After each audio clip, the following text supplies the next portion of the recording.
What's up guys, welcome to a brand new video. I wanted to share with you my thoughts on a last minute rental of the Canon R5C after trying to get something that wasn't going to overheat but be similar and quick to use like the Canon R5. I've been using the Canon R5 for almost a year now and it's been my go-to main camera for shooting.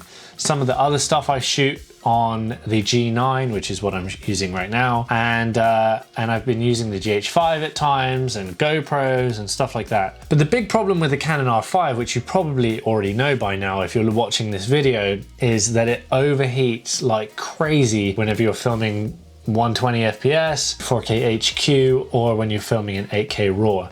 This thing just does not last very long, and it has pretty much an automatic shutdown, which can get really frustrating if you're relying on this to do professional jobs. So whenever I learned that I was going to have to do an interview for some pretty well-known athletes, I wanted to get a camera that is similar to this thing because I know it so well, but that wouldn't overheat. So naturally, the solution would be to go for the Canon R5C. I kind of assumed that I would know how to operate it just as well as the R5, and it would be quite a seamless transition, and I wouldn't have to worry about this thing overheating because of this massive fan right here.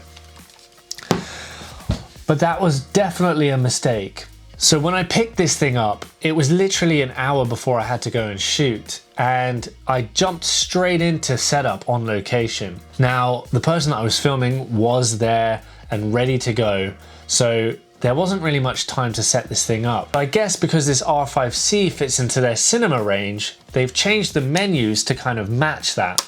And I'm not very familiar with the Canon cinema range, so this was like a completely foreign camera to me when I switched it on. That is where it kind of started to fall apart.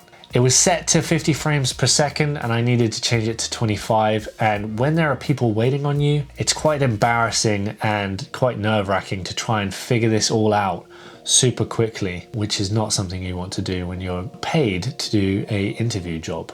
So what are the other differences that I noticed about this? First of all, you have this big chunky fan in the back, and actually I think they did a really good job. As ugly as it is, it's very silent and it doesn't really get in the way that much. It actually helps you grab the screen a little bit better as well.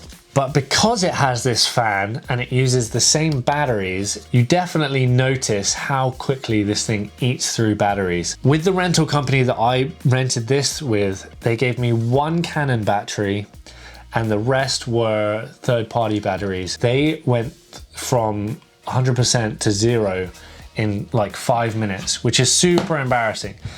And I learned that lesson the hard way, honestly. In the past, I got some of the knockoff batteries for the GH5 and the Canon cameras, and I had the same thing. Either they run down really quickly or they read inaccurately and show you that they are full, and then they just go to 0. So if there's one thing I learned that I could share with you that I really did learn the hard way, is always use the manufacturer's battery, as hard as that is to pay that much money for it. But I mean, ultimately, aside from those differences in appearance and the menu system, the camera is very similar. It feels very similar.